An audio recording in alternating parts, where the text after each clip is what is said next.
जो भाव विवरण, क्योंकि हमने जो अभी नया जो राष्ट्र बनाया उसका संविधान यहीं का करीब करीब ज़्यादा से यहीं से लिया है।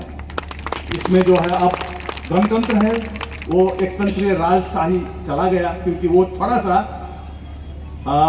अच्छा नहीं लगा, क्योंकि वो हिंदू का जो थोड़ा सा वो डोमिनेशन का साथ जनता ने अच्छा नहीं लगा, तो उनको भी जाना पड़ा।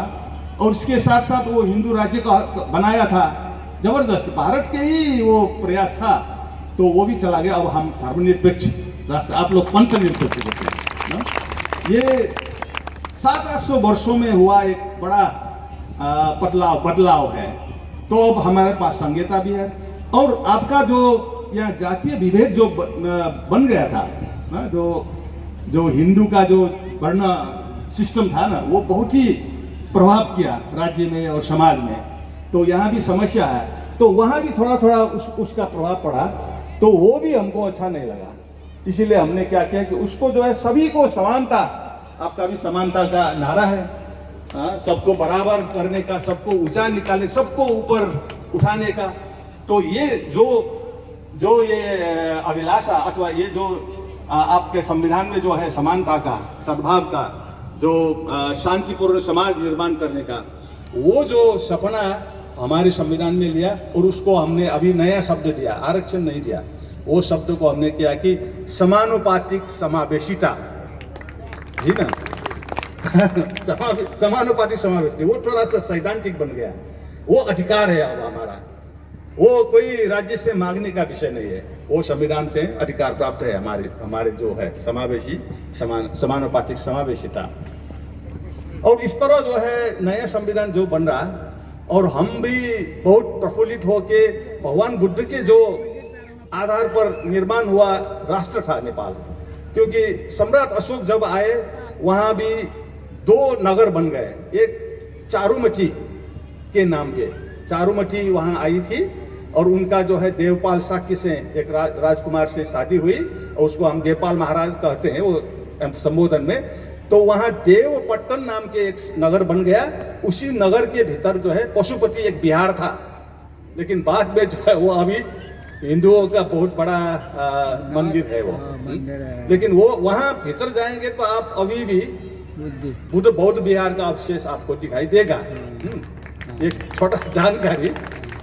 और दूसरा जो है वो एक नदी है, बागमती नदी। बागमती नदी के दक्षिण पर सम्राट अशोक के नाम से एक नगर बनाया, नया नगर, वो सम्राट अशोक के समय में अशोक पट्टन कहते हैं, और हम लोग अभी उसको पाटन कहते हैं, और उसका थोड़ा सा औपचारिक नाम है ललितपुर कहते हैं। वो ललितपुर जो है कपिलवस्तु अथवा रामग्राम या सम्राट अशोक के समय में जितना भी कला कौशल और संस्कृति, कला कौशल संस्कृति और मानव का जो आप देखेंगे, तो इतना कलात्मक शहर आप शायद विश्व में कहीं भी नहीं मिलेगा अभी भी। ललितपुर, वहाँ करीब 300 विहार है, सब विहार जो है कलाकृति से भरा हुआ है, बुद्ध का मूर्ति वगैरह, और बहुत ही। अब इसका प्रमाण मैं जो कह रहा हूँ आपको, शायद मैं झूठ बोल रहा हूँ, लेकिन इसका साक्षी तो है यही मंच पर, क्योंकि करीब कितना 6-7 महीना हो गए थे। आप ये मंच में आसीन सभी नेतृत्वगण, ये अशोक सम्राट अशोक क्लब के राष्ट्रीय अध्यक्ष से लेकर जो है प्रदेश के अध्यक्ष लोग, अब आप तो नहीं आ पाए, उस समय थोड़ा सा आपका समस्या था, तो आप लोग आए थे 7 लोग, तो उनको दिखाया हमने, तो अभी भी जीवित हैं, वो झूठ नहीं है, वो सच्ची है, वो यथार्थता है। तो बुद्ध का जो सम्राट अशोक का जो देन था, उसको जो है वो चारुमती बिहार का जो एरिया था, वो ही पहले जो है सम्राट अशोक के समय में राज्य का केंद्र भी था, और बाद में लिच्छवी लोग आए, वहीं उसी को केंद्र बनाकर फिर लिच्छवियों ने भी बुद्ध धर्म को बहुत बढ़ावा दिया। लेकिन करीब 700-800 वर्ष पहले अथवा 1000 वर्ष के उसमें थोड़ा सा उसमें अप एंड डाउन हुआ। कुछ हमको शंकराचार्य का एक कथन है, वो आकर बहुत सी नुकसान किया था, लेकिन हम लोग ने उसको डट कर सामना किया, और अच्छा समय में भी और बुरे समय में भी हमने संघर्ष करके ये सम्राट अशोक का जो संस्कृति सभ्यता को भी बचाया है। भगवान बुद्ध का तो वो जो उपदेश को तो हमने वहीं रखा है, हमने अपने जीवन जी रहा हूँ। तो भारत फिर इतना बड़ा और सेंटर तो भारत है ना इसका, हम लोग तो उसको बचाए रखे हैं। हम श्रीलंका भी बचाए रखा है। श्रीलंका सम्राट अशोक की बड़ी बेटी के उसका जहाँ वहाँ जाएंगे तो संघमित्रा और महेंद्र भिक्षु का नाम ही सुनेंगे आप लोग। तो काठमांडू में आएंगे तो फिर अब जो है चारुमती बिहार का हम तो थे, लेकिन उसका महत्व तो हम भी भूल गए थे। लेकिन जब आप लोग आए और लास्ट ईयर उनके जो है संतति, उनके जो है हम लोग भी है वही शादी वादी सब वही, इसीलिए हमको ये लग रहा है कि जब आपके पास आएंगे तो हम मामा के घर आए हैं। आपका भतीजे है वो। तो लेकिन हमको क्या है कि मामा का घर सभी बच्चों का जो है सपना होता है। मामा का घर जाने का मतलब बहुत अच्छा, बहुत क्या है, अच्छा लगता है। लेकिन हम मामा के घर में आए तो मामा ही नहीं मिलता है यहाँ। तो खो गए थे हमारे मामा, लेकिन आप लोग ही हमारे मामा थे। तो आप लोग अब मिल गए, इतना सारे देखिए और ये सब। हम तो ये जो भांजा है उसको बहुत गर्व और खुशी होने की बात है। तो उनका घर, मामा का घर आज जो है अब भूमि स्थापना हो रहा है। तो इसका खुशी आप लोगों से ज्यादा हमारे लिए है।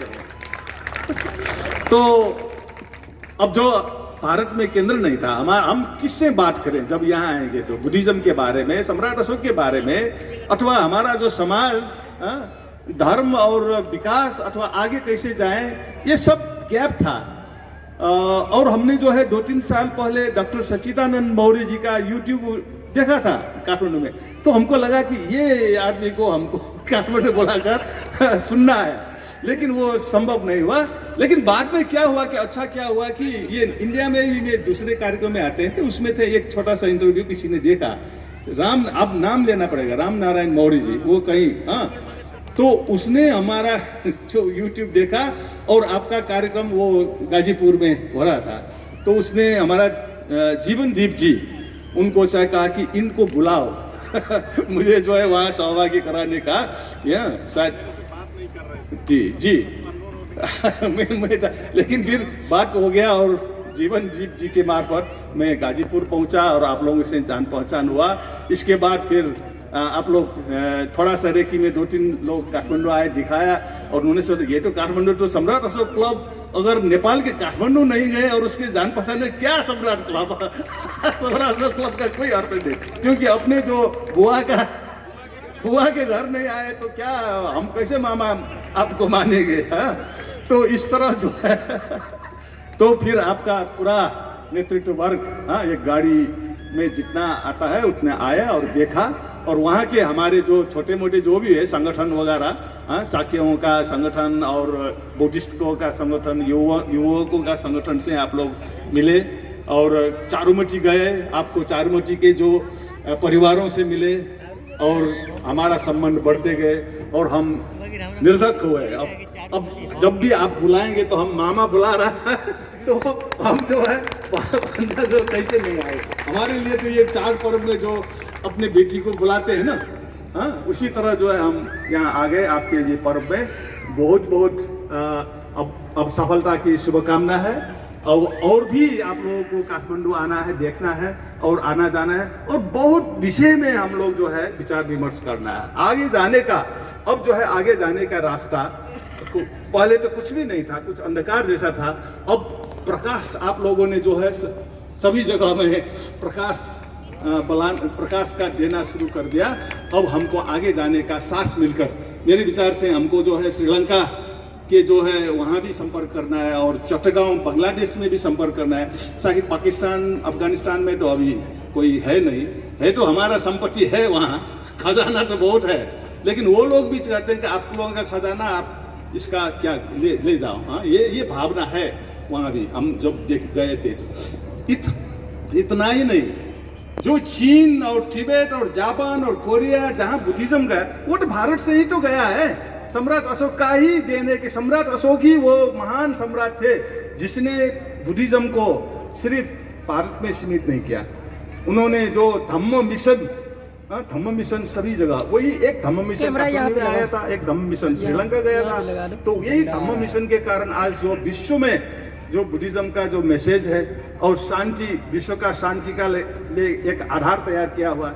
लेकिन अब कुछ समस्या है, तो हम लोग आकर जो है आप लोगों ने विश्व का जो एक दो नारा लिया, विश्व गुरु होने का अथवा विश्व में जो देने का, वो सही है, वो भारत ही दे सकता है, वो और कोई नहीं दे सकता है। लेकिन भारत में कौन देगा, कौन देगा, देने वाला कौन है? तो कोई नहीं था। लेकिन आप लोगों ने जो शुरुआत किया, आप ही उसका अथॉरिटी बन जा सकते हैं और उसमें सफलता मिले। अब हम भी अपने मामा के मिशन में हम भी साथ रहेंगे। बहुत बहुत धन्यवाद। भवतु सर्वमंगलम्।